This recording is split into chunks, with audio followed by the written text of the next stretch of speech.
Military का test pistol shooter.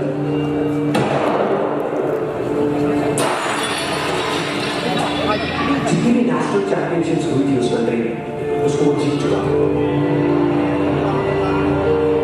और सबको ऑलमोस्ट कंफर्म था कि 1940s में जो ओलंपिक्स होने वाले हैं उसमें गोल्ड मेडल कैरोलिन को ही मिलेगा।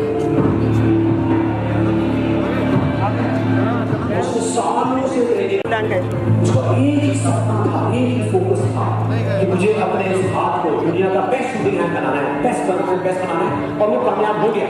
इसने बना दिया बेस्ट शूटिंग। आ गया आज फिर 3 बजे रखा। वेरी डिस्टिंग्विश्ड पर्सनैलिटी पूरे देश में काम कर रहे हैं, हर एक स्टेट में काम कर रहे हैं। जरा अपनी तालीम चाहिए कि आज हमने IAS IPS करके ही करना है। जोरदार स्वागत और जोरदार स्वागत कीजिए इनका। आज इन्होंने आपको गाइडेंस देनी है IAS IPS के लिए। Sir, we are honored to have you here. Thank you very much, sir. Then we have another expert, professor in design department. ये हमारे पहले फीमेल एक्सपर्ट है। जरा तालियां इतनी बजनी चाहिए क्योंकि पता लग जाए।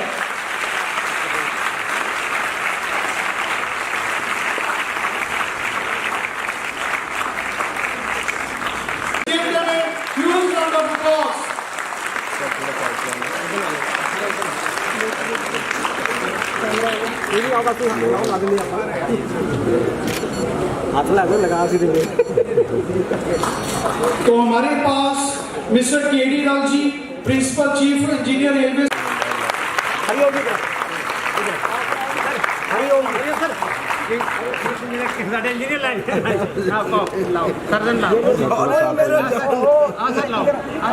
We also welcome our esteemed distinguished personality, Dr.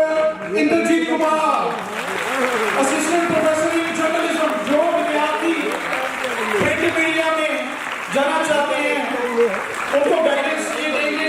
Doctor Indrajeet Kumar, he is Assistant Professor in Kamala Nehru College, University of Delhi.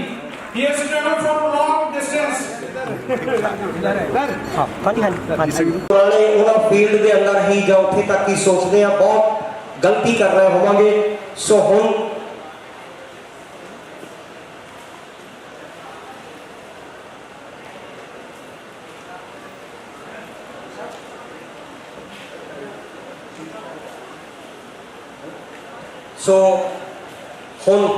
जिस तरह असी कदम यज्ञदीप जी नूं सुनिया, बड़े अच्छे तरीके दे नाल उन्होंने अपने प्रोफैशन के मुताबिक बहुत हौली और बहुत अच्छी इन्फॉर्मेशन। सो हुण जिहड़ी पर्सनैलिटी साडे कोल आ रही है, असी उन्हां दे आउण तो पहला IAS नूं सुन चुके हैं, IFS नूं सुन चुके हैं, IPS नूं सुन चुके हैं, असी जजिस के बारे गल कर चुके हैं, असी जर्नलिज्म के बारे गल कर चुके हैं। बट हुण मैं जे थोड़ा जिहा ठेठ पंजाबी वाले शब्दों च कहां तो फिर इन्हों इस लैवल तक पहुँचाने वाली पर्सनैलिटी जां वो पर्सनैलिटी जिन्हें इस देश के अंदर हज़ारां लोगों का जीवन बदलन का प्रैक्टिकल करके दिखा दिता। उस प्रैक्टिकल के अंदर UPSC IAS IPS IFS IRS की सिलेक्शन और उस तो बाद जो PCS लेवल के कंडक्ट होंगे एग्जाम, उन्होंने अंदर सैकड़े स्टूडेंट्स की सिलेक्शन, क्लास 1 जॉब्स के अंदर 1000 बच्चों की सिलेक्शन। और मैं जो दूसरे शब्दों कहा कि अज भारत लेवल के उत्ते कोई ऐसा प्रोफेशनल नहीं है जिहड़ा इन्हां दा मुकाबला कर सके इन्हां कंपीटिटिव एग्जाम्स के अंदर। सो मैं ऐसी पर्सनैलिटी मैं दाद देना चाहांगा उन्हां बच्चों की जिहड़े बच्चे सवेर तो बैठे हैं। मैं समझदा कि हुण वक्त आ गया जिहड़े साडे ये प्रोफैशनल्स ने, वो प्रोफैशनल तुहानूं हुण जिहड़ी सवेर की तुहानूं भुख लगी है वो तुहाडी भुख दूर करने वास्ते आ रहे हैं और तुहाडे लाइफ के अंदर एक प्रैक्टिकल चेंज तुहानूं नजर आनी शुरू हो चुकी है। और उस चेंज नूं बिल्कुल स्टैंप करने वास्ते मैं बेनती करांगा और बेनती जो मैं करा ते तुसी बिल्कुल जबरदस्त अपलॉज दे नाल उन्हां दा वेलकम करना और वो वेलकम दे हकदार ने रिस्पेक्टेड कदम सर, रिस्पेक्टेड कदम सर और उन्होंने आप स्टेज से जो इनवाइट कर रहे हैं कि उन्होंने एक जबरदस्त अपलॉज जरा वो बहुत जबरदस्त चाहिए क्योंकि उन्होंने करना नहीं है करके दिखा चुके हैं और अपने लेवल के ऊपर महाराष्ट्र, एमपी, दिल्ली, इंडिया के किसी भी कॉर्नर के अंदर कोई कैरियर काउंसलिंग जरा यूपीएससी, आईएएस, आईपीएस, आईएफएस वास्ते चाहिए ਉਹਦੇ ਚ अपना अगर नहीं रोल प्ले करते हैं सर अवेलेबल है। मैं रिक्वेस्ट करांगा कि सर अज साडे पंजाब के इन्हां बच्चों को भी ਤੁਹਾਡੇ माध्यम तो ये लगे कि मैं भी आईएएस, आईपीएस, आईएफएस, आईआरएस ही बनना है। सो मैं इनवाइट कर रहा कदम सर।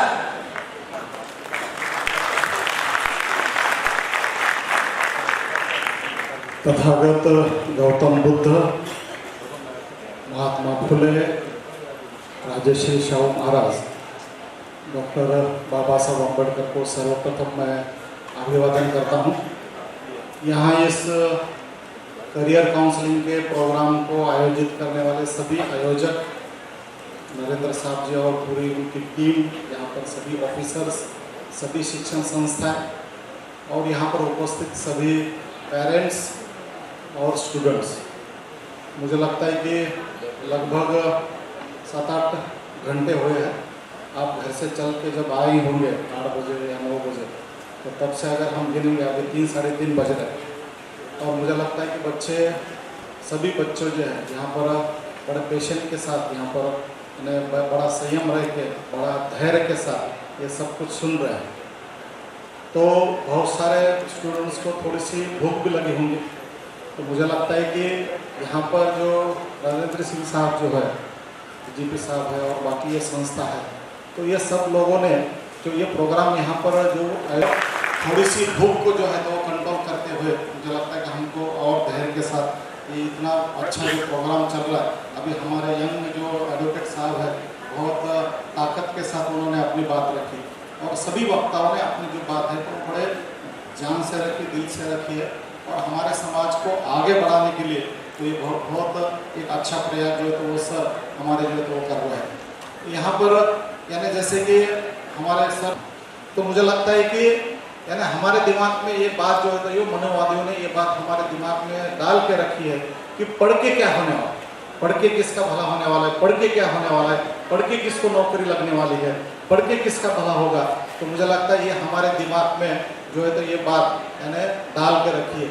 बाबा साहब की जीवनी अगर हम देखेंगे 6-7 साल के जब बाबा साहब थे, 7-9 साल के, 7-8 साल के, तो बाबा साहब के दिमाग में भी ये क्वेश्चन आता था तब। और ये क्वेश्चन जो है तो वो अपने गांव में अपने जो फूफा थे, अपने जो रिलेटिव्स थे, अपने जो पिताजी थे, तो उनको कहते कि भाई पढ़ के क्या करना है, क्योंकि वो इतने यानी मस्ती करते थे और इतने नॉटी थे बाबा साहब अम्बेडकर बचपन में, तो पूरे गली के माहौल को, गांव को जो है तो तंग करते थे, वो इतने यानी नॉटी थे वो।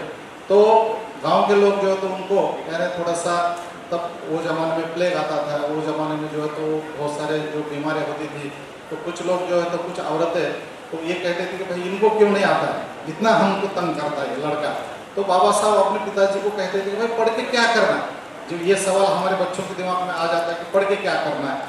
तो रामजी सबका जो उनके पिताजी थे और जो प्रिंसिपल थे, मिलिट्री सूबेदार थे, सूबेदार मेजर थे, तो तब वो बाबा साहब को कहते कि भाई हम भले गरीब हैं लेकिन गरीब रहा तो भी तुम वर्ल्ड के विद्वान आदमी बन सकते पढ़ के, तो आपको विद्वान बनना है आपको जो है।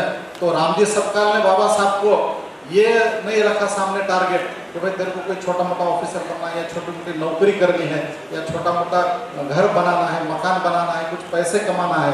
तो तब रामजी सबकाल ने जो है तो बाबा साहब के सामने सपना रखा था कि भाई बेटा हम भले गरीब हैं लेकिन पढ़ लिख के क्या करना है, तो पढ़ लिख के हम विद्वान हो सकते हैं। तो बाबा साहब अम्बेडकर ने वो बात को प्रूव करके दिखाया और वर्ल्ड में सबसे बड़े विद्वान बोल के बाबा साहब जो तो आज रिकग्नाइज है। और कोलंबिया यूनिवर्सिटी हो या बाकी यूनिवर्सिटीज़ हो, लंदन स्कूल ऑफ यूनिवर्सिटी हो, वहाँ पर यानी 100 साल में सबसे ज़्यादा होनहार और सबसे होशियार लड़का, सबसे होशियार विद्यार्थी बोल के डॉक्टर बाबा साहब अम्बेडकर जी के जो स्टैचू है तो वो कोलंबिया से लेकर लंदन स्कूल ऑफ इकोनॉमिक्स तक लगी है, क्योंकि बाबा साहब ने वो सिद्ध किया। और उस बाबा साहब की हम कौम है, उस बाबा साहब के हम बच्चे हैं। तो मुझे लगता है कि IAS IPS IPS तो हमारे लिए बहुत छोटी चीज़ है, हमको इस देश के हुक्मरान बनना है। तो उसके लिए जो है तो मुझे लगता है उसके लिए पहली सीढ़ी क्या है, क्योंकि उसके लिए पहली सीढ़ी जो है तो वो है हमको, यानी आज का जब मैं कहता हूँ, मुझे लोग कहते हैं कि भाई आप तो DM बना रहे, तो मैं बोलता हूँ भाई आज का हमारा लड़का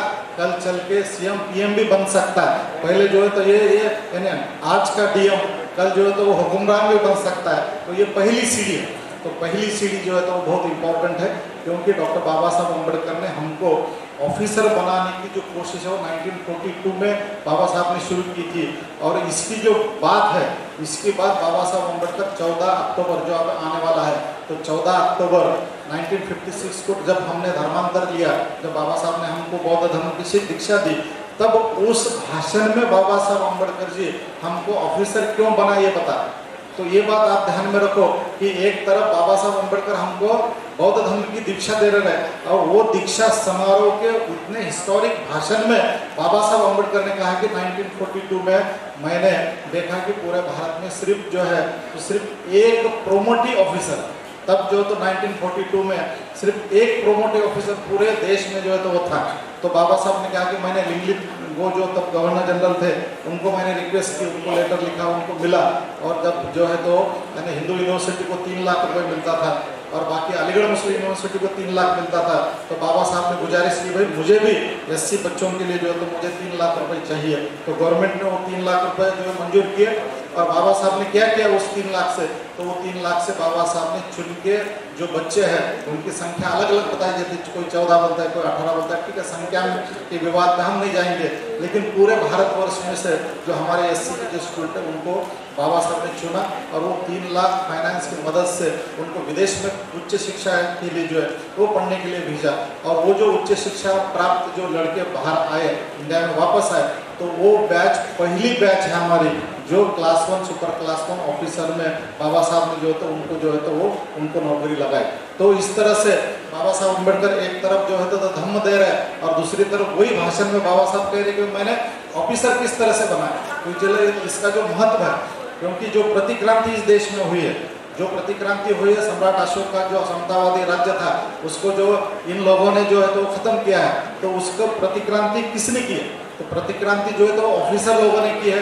वहाँ पर जो पुष्यमित्र शुंग था उस जमाने का वो सेनापति था। आज जैसे IG साहब बैठे, हमारे DGP साहब बैठे यहाँ पे, तो उस जमाने का वो सेनापति था। वो जो है तो उस टाइम का वो ब्यूरोक्रेट्स था। तो वो ब्यूरोक्रेट्स ने जो है तो वो यानी पूरी सत्ता जो है तो उल्टा दी और उन्होंने मौर्य सम्राट को यानी भरतरत्न मौर्य का जो है तो वो खून किया और उन्होंने अपनी शुंग घराने की सत्ता स्थापन की, मनुस्मृति को बनाया और उसके बाद हम लोगों को अनटचेबल बना के हजारों सालों जो है तो मुझे लगता है कि हमको यानी अंधकार में जो है तो वो रखा है। तो उस बात को यानी आज ब्यूरोक्रेसी जो है यानी उस टाइम में भी प्रतिक्रांति करने की जो सबसे बड़ा रोल जो है तो वो ब्यूरोक्रेसी का था और शिक्षा का जो है तो बहुत बड़ा रोल था। तो इसलिए मुझे लगता है कि उतने सालों के बाद, जैसे कि यहाँ पर लगा है बुद्ध जी का जो वचन है यहाँ पे कि मन सबसे बड़ी उपजाऊ जमीन है। बुद्ध ने कहा है कि सबसे बड़ा रोग कौन सा है, क्योंकि यहाँ पर डॉक्टर्स भी है बहुत सारे। तो बुद्ध ने तब कहा था कि कोई शरीर का रोग जो है तो वो सबसे बड़ा नहीं है। बुद्ध ने कहा था कि सबसे बड़ा इस दुनिया में रोग अगर कौन सा है तो वो अविज्ञा का है। अविज्ञा जो है तो सबसे बड़ा रोग है। तो वही अविज्ञा को जो है तो महात्मा फुले ने यहाँ पर पकड़ा है और वही थ्योरी जो है महात्मा फुले की जो थ्योरी महात्मा फुले ने हमको दी है। बुद्ध ने जो अविज्ञा बताई तो वही अविज्ञा को यहाँ पर बुद्ध ने यहाँ महात्मा फुले जी ने हमको बताया कि अविज्ञा हमारे सभी पीछे रहने का जो है तो वो कारण है। इसलिए हमको विद्या शिक्षा जो है तो वो ग्रहण करनी चाहिए और शिक्षा जो है तो सबसे बड़ा हथियार हमारे समाज का है। तो इसलिए मुझे लगता है कि हमको आगे बढ़ना चाहिए। यहाँ पर बहुत सारा डाटा भी दिया गया, हमारे प्रोफेसर साहब ने भी डाटा दिया। एक डाटा इकोनॉमिक सर्वे में भी इस साल आया है और पॉपुलेशन के हिसाब से उन्होंने बताया कि इस देश में 75 साल तो हम मना रहे, 75 साल की हम स्वतंत्रता की सालगिरह मना रहे हम, लेकिन 75 साल में इस देश की लोक संख्या डिग्री तक कितनी पढ़ पाई? तो उसका एक डाटा इकोनॉमिक सर्वे में जो है तो वो दिया है इस साल के। तो वो इकोनॉमिक सर्वे कहता है कि भारत में 75 साल के स्वतंत्रता के बाद सिर्फ 4.60% पॉपुलेशन देहात में डिग्री तक पढ़ पाए। बोले तो आज में हम 95% जो देहात का पॉपुलेशन है वो जो है तो वो आज डिग्री तक नहीं पढ़ पाए। इसका मतलब है कि 95% लोग आज अगर हम सोचेंगे तो एक आधा क्लार्क का फॉर्म भरने के भी हम लायक जो है तो नहीं है। तो इतने जो है तो इतना पिछड़ा जो है तो हमको जो है तो सालों से रखा गया।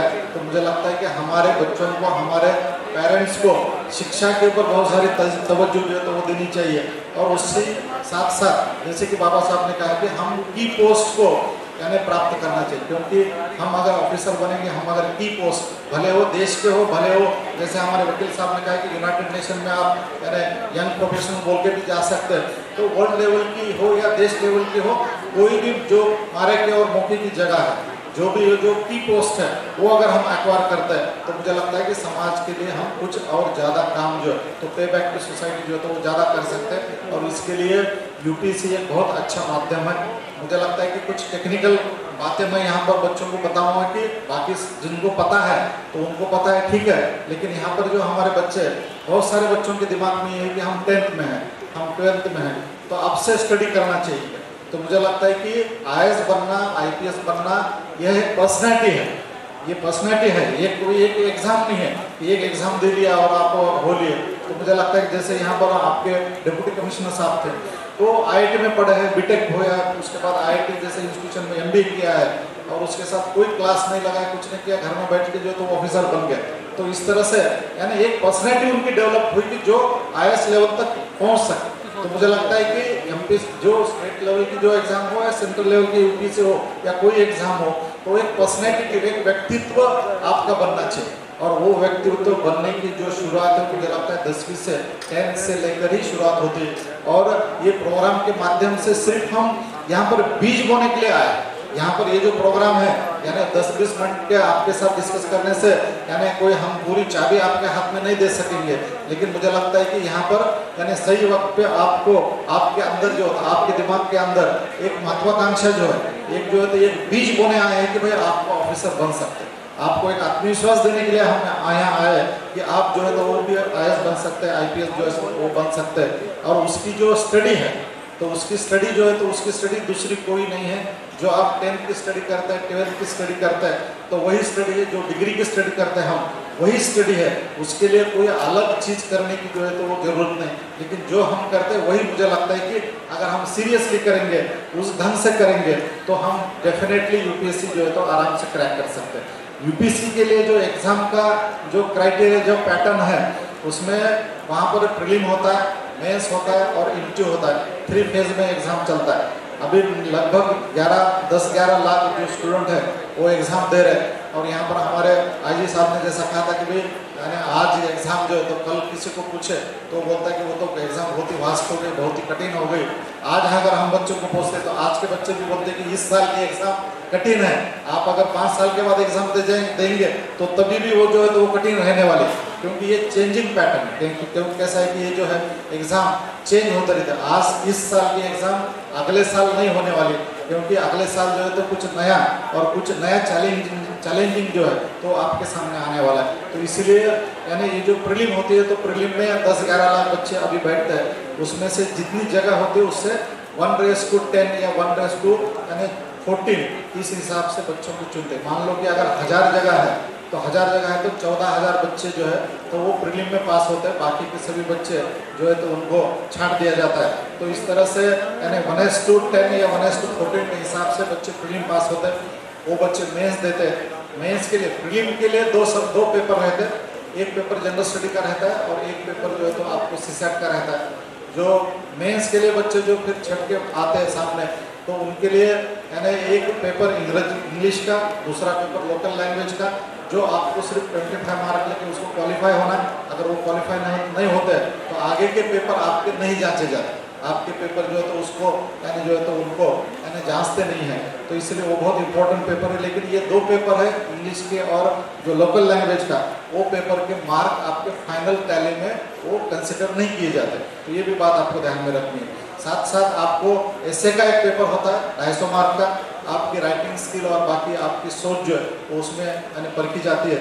दूसरा जो पेपर होता है, दूसरे 4 पेपर आपके जीएस के होते हैं, फर्स्ट, सेकंड, थर्ड, फोर्थ, और एक ऑप्शनल्स का पेपर है जो कि 2 पेपर में एक ऑप्शन आपको लेना है।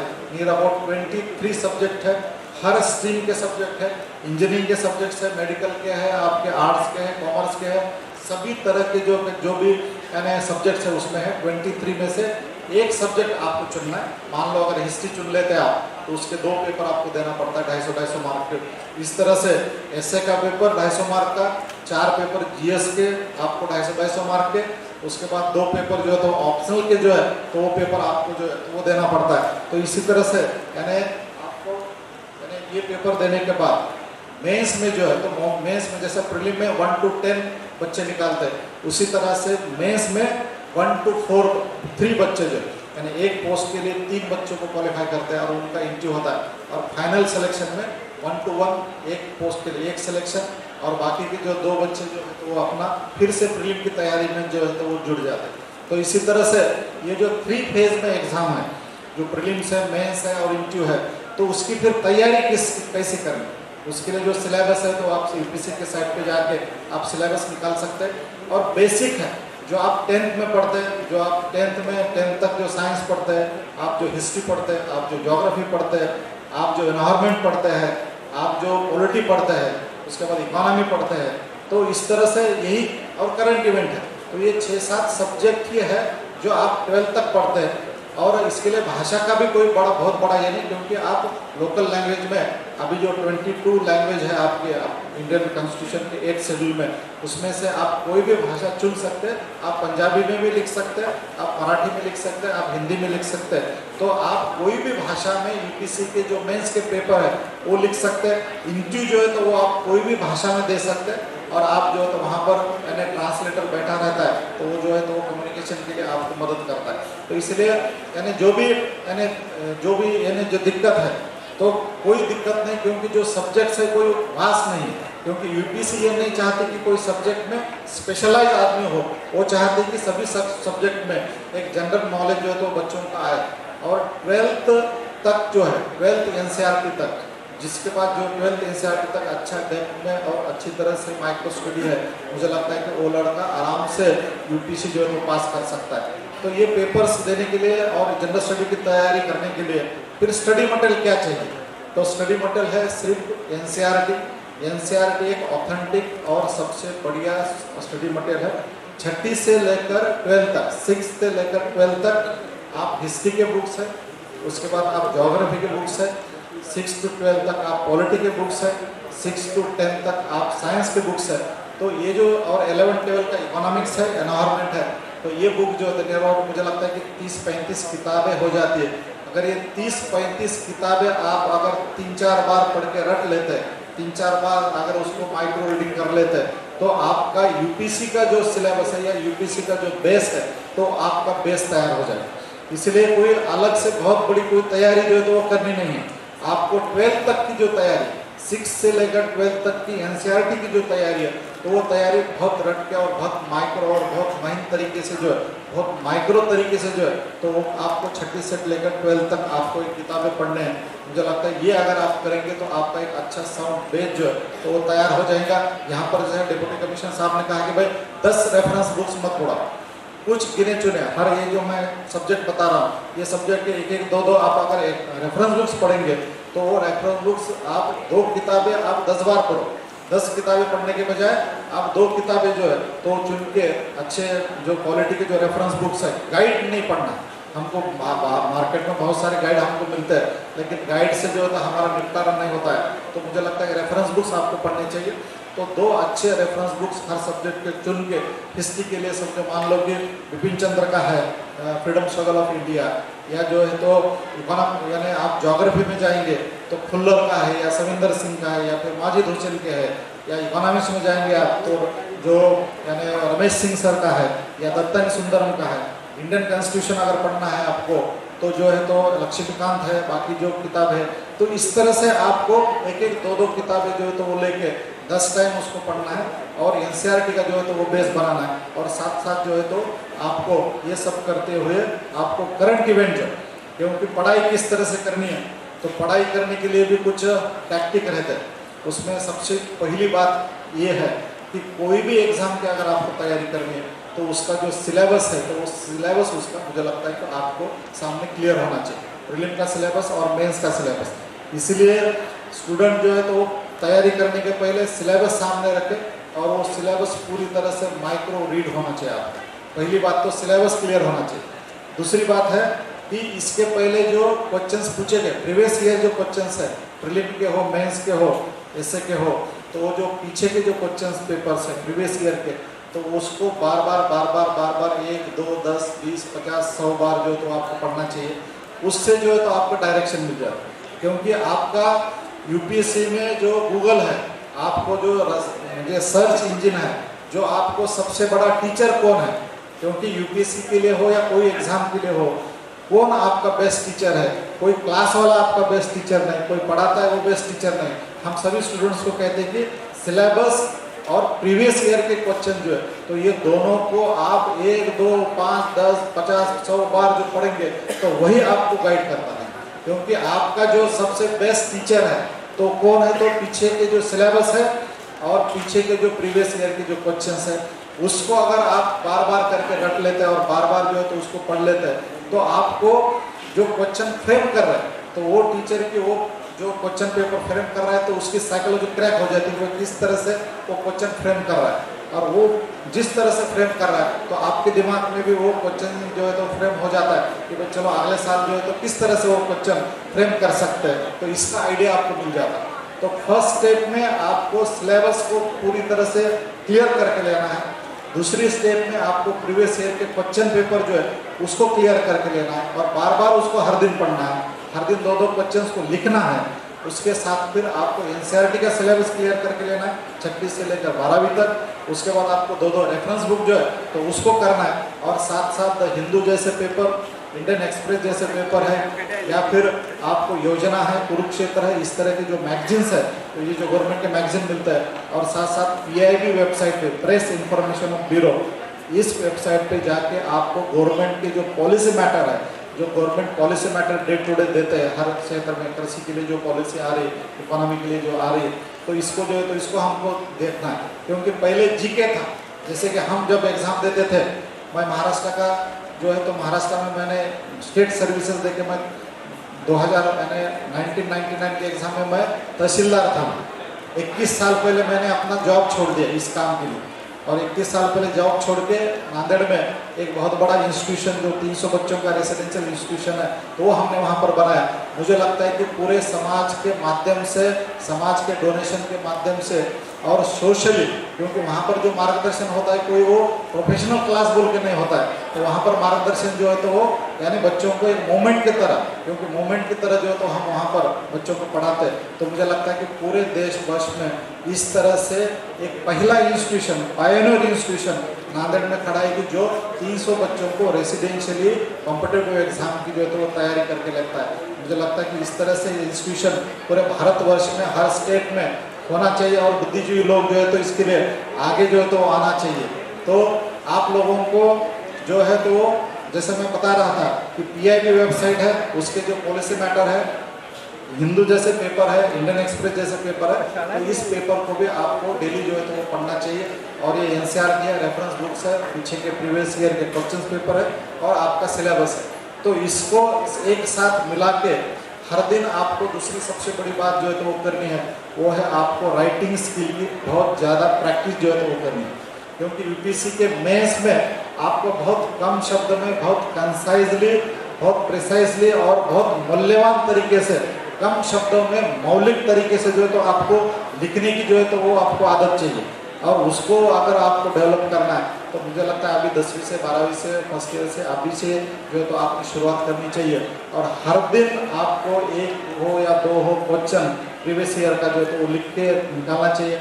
आपके प्रोफेसर है कॉलेज में से, उनको बताइए, उनसे जांच करके लीजिए या हमारे पास भेजिए, मुझे भेजिए। मुझे लगता है कि पूरे पॉम्पलेट आपके इस सभागार में हमने डिस्ट्रीब्यूट किए हैं, तो उसके माध्यम से आप हमको आपके जो है तो वो क्वेश्चन पेपर लिख के भेजिए, हम आपको जांच करके देंगे। जो भी डाउट हो उसके लिए मार्गदर्शन के लिए तो हम तैयारी है।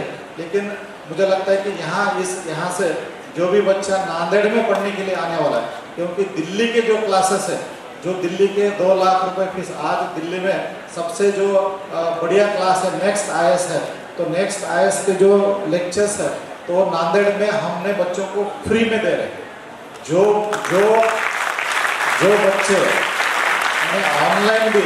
ऑनलाइन भी अगर आप यहाँ पर लगाएंगे तो 1,80,000 रुपये फीस है उस क्लास की, तो वो क्लास हम नांदेड़ में जो है तो बच्चों के लिए फ्री दे रहे हैं। तो ये जो है तो वहाँ पर नेक्स्ट आईएएस से हमारा एग्रीमेंट हुआ है, और नेक्स्ट आईएएस ने हमको यानी पूरा माहौल देख के, क्योंकि उनकी पूरी टीम आई थी और उन्होंने देखा कि नांदेड़ में इतना अच्छा काम जो है तो वो कर रहे हैं लोग, तो उन्होंने 2 करोड़ रुपए की जो बैच है तो हमारे मिशन के लिए फ्री में जो है वो दी गई है। तो सभी बच्चों को, और साथ ही साथ मेरा वोट 1000 बुक्स का जो डोनेशन है तो वो उन्होंने जो है तो नांदेड़ में भेज दिया। 1000 जो बुक्स है तो वो बुक्स भेजे उन्होंने। हमारे लिए स्पेशल ऐप डेवलपमेंट करके उन्होंने, यानी प्रोजेक्टर पे जो है तो वहाँ पर क्लास चलता है। तो मुझे लगता है कि जिसको इंग्लिश मीडियम में यूपीएससी की तैयारी करनी है, जालंधर से जो आना चाहते हैं, मैं तो कल जा रहा हूँ नांदेड़ के लिए, मेरे साथ आप अपना सामान पैक करके नांदेड़ के लिए रवाना हो सकते हैं। जिसको अगर ठान लेनी है, जिसको अगर जिसने आज सोच लिया कि भाई मुझे ऑफिसर बनना है, ये सब जो महानुभाव इतना मेहनत जो कर रहे हैं यहाँ हमारे साथ जो स्कॉटलैंड से आए हैं चलते, और स्कॉटलैंड से आके कल हमारे मुलाकात में बहुत बढ़िया स्कूल जो है वो चला रहे वहाँ पर। तो मुझे लगता है जिस स्टूडेंट्स को लगता है कि हमको आईएएस बनना है, उसके लिए इंग्लिश मीडियम के लिए वहाँ पर है, मराठी मीडियम में चलता है, महाराष्ट्र है, इसीलिए लगता है कि आपको अगर हिंदी मीडियम में भी कुछ चाहिए तो हम उसको भी, यानी उसका भी जो कुछ भी जुगाड़ है वो भी जुगाड़ करके मुझे लगता है कि आपके लिए वहाँ पर गाइडेंस जो है तो वो दे सकते हैं। साथ साथ में यहाँ पर जो स्कूल है, यहाँ के जो प्रबंधक है, इन लोगों को मैं रिक्वेस्ट करता हूँ कि जिस तरह से यहाँ पर आज आपने प्रोग्राम रखा है, उस तरह से अम्बेडकर भवन है, बहुत बड़े बड़े हॉल है वहाँ पर अगर स्पेशली आप बच्चों के लिए अगर ऑनलाइन कुछ करना चाहते हैं, आप यहाँ के जो विद्वज्जन है, यहाँ के जो ऑफिसर्स हैं, जो भी पढ़े लिखे लोग हैं, आप मिलके अगर वहाँ कुछ करना चाहते हैं तो मुझे लगता है कि नांदेड़ से भी हमारे फैकल्टीज, मैं खुद और बाकी के जो लोग हैं, तो वो आपके बच्चों को यहाँ पर यानी गाइडेंस करने के लिए जो है तो हम तैयार, क्योंकि इसके लिए कभी भी हमको आप आदेश दे सकते हैं। नरेंद्र साहब जैसे हमको आदेश देते कि भाई दीपक जी आप चलो आ जाइए बिहार, तो हम बिहार में जाते हैं। जैसे जम्मू कश्मीर में बुलाते हो, यहाँ पर बताया होना कि पंजाब में आपको आना है, तो पंजाब में आ गए हम, और आते आते जो है तो अम्बाला में हमारे रेलवे जो तो फार्मर के स्ट्राइक की वजह से वहाँ पर यानी ठहर गई, और ठहरने के बाद बाहर मैं आया 2 घंटे सर ने कोशिश की कि टैक्सी मिलती, क्योंकि इतनी अफरा तफरी। तो मैंने एक फ़ोन किया हमारे ऑफिसर को, हमारे जो बच्चे भारत में फैले, तो भाई यहाँ पर अम्बाला से कोई है क्या? तो एक वहाँ पर आईएफएस था, उसकी बीवी आईएएस है, उनके 2 साले साहब जो तो वो आईपीएस है, आईआरएस है, उसके घर में 4 यानी आईएएस आईपीएस लोग हैं, जैन फैमिली से है, गोल्ड स्मिथ के बहुत बड़ा व्यापारी है। तो उसके पिताजी हाथ जोड़ते हुए रास्ते के ऊपर आके जो है तो खड़े हो गए कि सर आपके लिए क्या सेवा करें। तो इस तरह से पूरे भारत में जो है तो ये बच्चे, मिशन के बच्चे जो है तो वो पूरे भारत में जो है तो फैले हैं। तो मुझे लगता है कि यहाँ से भी बच्चे आगे बढ़े, यहाँ से भी बच्चे जो है तो आगे निकले, और इसलिए ये जो हम जो कोशिश है तो ये कोशिश हम यहाँ पर कर रहे हैं। मुझे लगता है कि जिस बच्चों को और जिसको यूपीएससी की तैयारी की शुरुआत करनी है, तो उस यूपीएससी की शुरुआत आपको ये पॉम्पलेट हमने दिया है येलो कलर का। इसमें हमारा जो लड़का नांदेड़ से है, आईएफएस है, जर्मनी में जो अभी म्यूनिच में वो आईएफएस है, और वो ऑल इंडिया रैंकिंग 56 है उसका। तो उसने एक बहुत बढ़िया किताब लिखा है, ऑनलाइन पे इसके ऊपर आप वो किताब मंगा सकते हैं। जो भी बिगिनर है, जो भी तैयारी करना चाहता है 10वीं 12वीं में, फर्स्ट ईयर सेकेंड ईयर में, मुझे लगता है कि ये किताब पूरे भारतवर्ष में अब तक लिखी गई सबसे बढ़िया किताब है। तो आप ये किताब जो है तो हम मिशन के बच्चों की तरफ से और हम जो है तो इसको रिकमेंड करते हैं, तो ये जो है तो ये किताब आप पढ़ सकते हैं लेके, और ये किताब से मुझे लगता है कि आपको कोई डाउट नहीं रहेगा कैसा तैयारी करनी है, क्या करनी है। तो पूरी तरह से 500 पेज की किताब है, इसमें आपको पूरी तरह से जो जानकारी है तो पूरी जानकारी दी गई है। और हम जो कहते हैं, जैसे कि हम पे बैक टू सोसाइटी बोलते हैं कि समाज के लिए हमको ऑफिसर बन के पे करना, तो ये जो हमारा लड़का है, इसने जो ये किताब लिखी है, तो किस ढंग से पे बैक कर रहा है। वो वहाँ से मराठा समाज यानी सरदार यानी इससे आता है, वो मराठा समाज से आता है, और वो लड़का डॉक्टर है, पीजी है, दिल्ली से किया है, उसने IFS बन गया, अभी वो जर्मनी में है।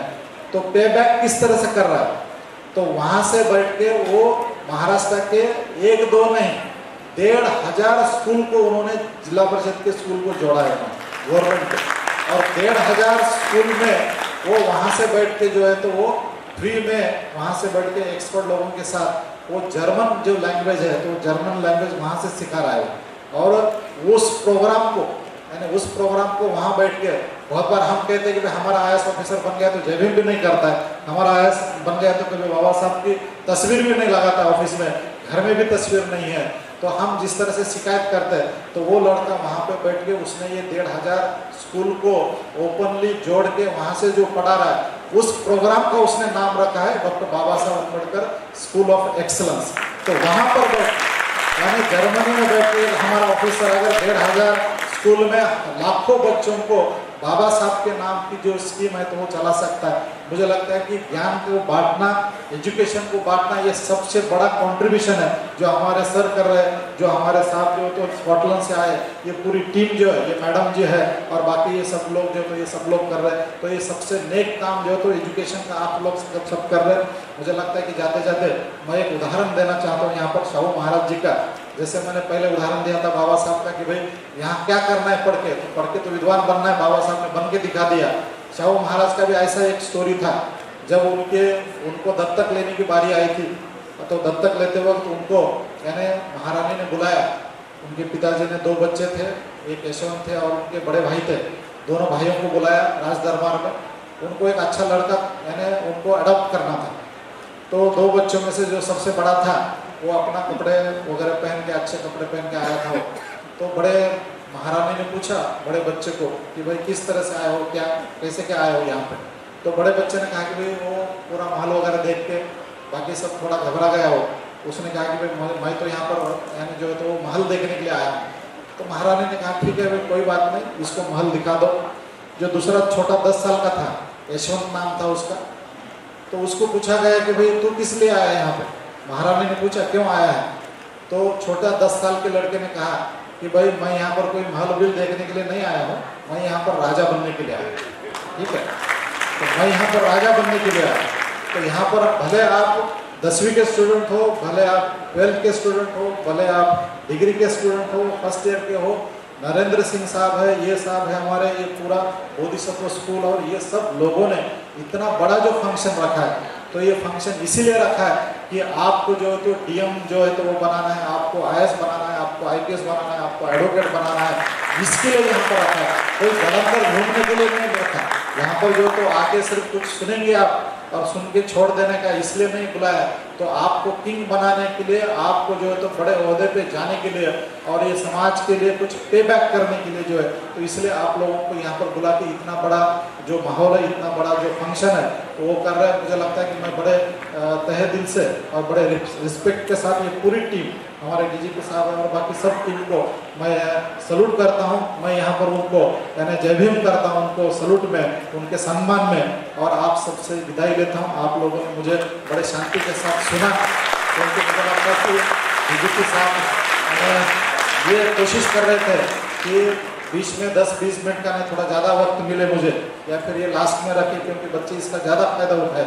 मुझे लगता है फिर भी 10-20% बच्चे गए भी होंगे या फिर कुछ फूड हंग्री है तो उधर उनका काम चल रहा है। लेकिन यहाँ पर बड़ी तादाद में लास्ट तक बच्चे हैं, 7-8 घंटे हुए और बड़े पेशेंस के साथ आप ये सब लोग सुन रहे हैं। मुझे लगता है कि डेफिनेटली इसका आप आनंद ले रहे हैं, इसकी जो है तो इसका आप डेफिनेटली फ़ायदा लेंगे और इसका ज़रूर फ़ायदा आप लेके बाबा साहब का नाम जो है तो आप रोशन करेंगे। क्योंकि जिस माँ बाप के औलाद लायक बनती है तो उसके माँ बाप की इज्जत होती है।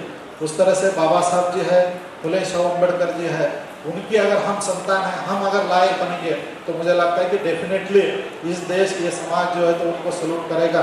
तो इसलिए बहुत बड़ी जिम्मेदारी हम अम्बेडकर वादियों के ऊपर है।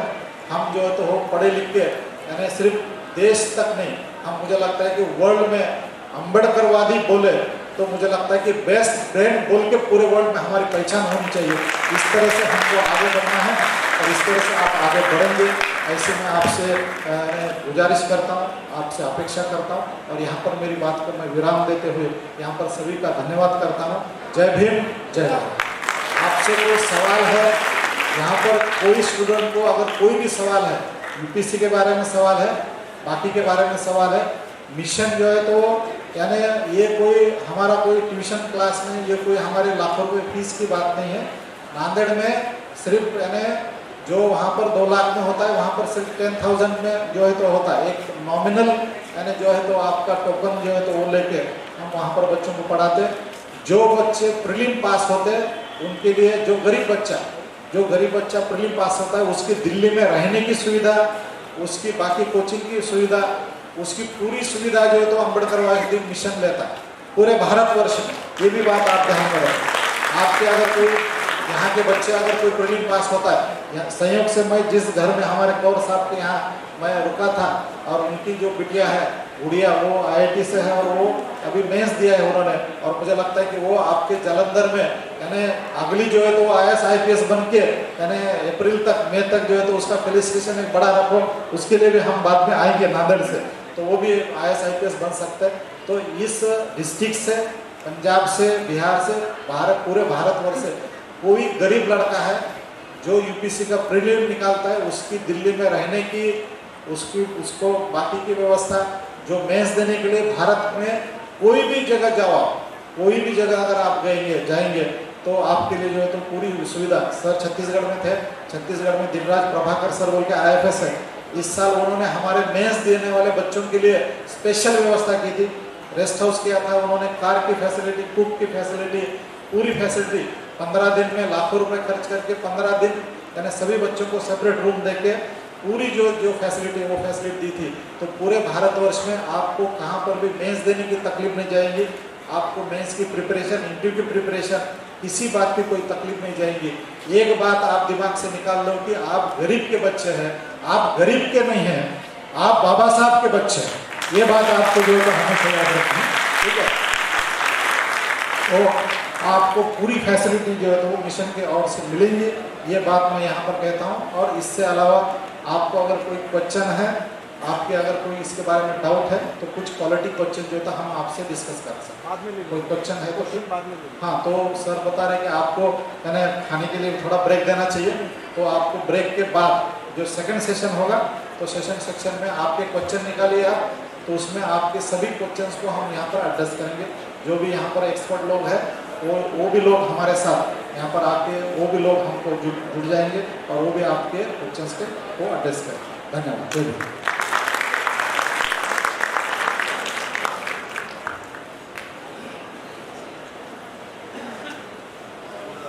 सर अगर बच्चों वालों स्पैशली सिर्फ बच्चों वालों जे ये सैशन और ये सर्दी जी कन्वर्सेशन है अच्छी लगी है तो ताड़ी सिर्फ होनी चाहिए।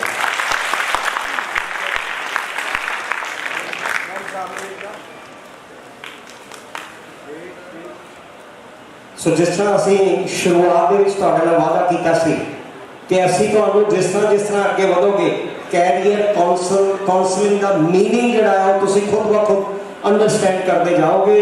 साढ़े को परसनैलिटीज विशेष करके पहुंचिया जिन्होंने तुहाडे कैरियर के संबंध जिस लेवल की इन्फॉर्मेशन दे रहे हैं वो इन्फॉर्मेशन शायद असी भी नहीं सी सोच पाए। सो प्लीज मिशन के तरफ से ये जो बुक्स है, 2 बुक्स और बुद्धायन धम्मा के जो बुक्स है, तो हम जो बोधिसत्व स्कूल है उनके प्रिंसिपल साहब से और उनके टीचर को हम हैंड ओवर करते हैं। मिशन की ओर से जबरदस्त अप्लॉज। Teacher always teaches. जब भी टीचर बात करेगा तो किताब की बात करेगा, क्योंकि किताब से बड़ा साथी कोई नहीं है। एक जबरदस्त अप्लॉज, जबरदस्त अप्लॉज।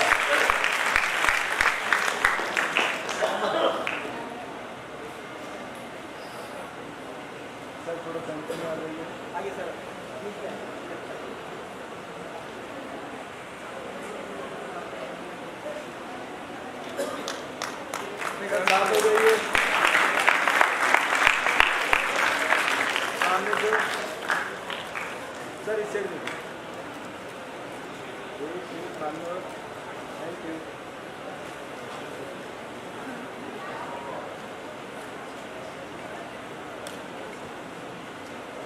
मैं अगले जागती हुई चींटी की शक्ति सोए हुए हाथी से अधिक होती है।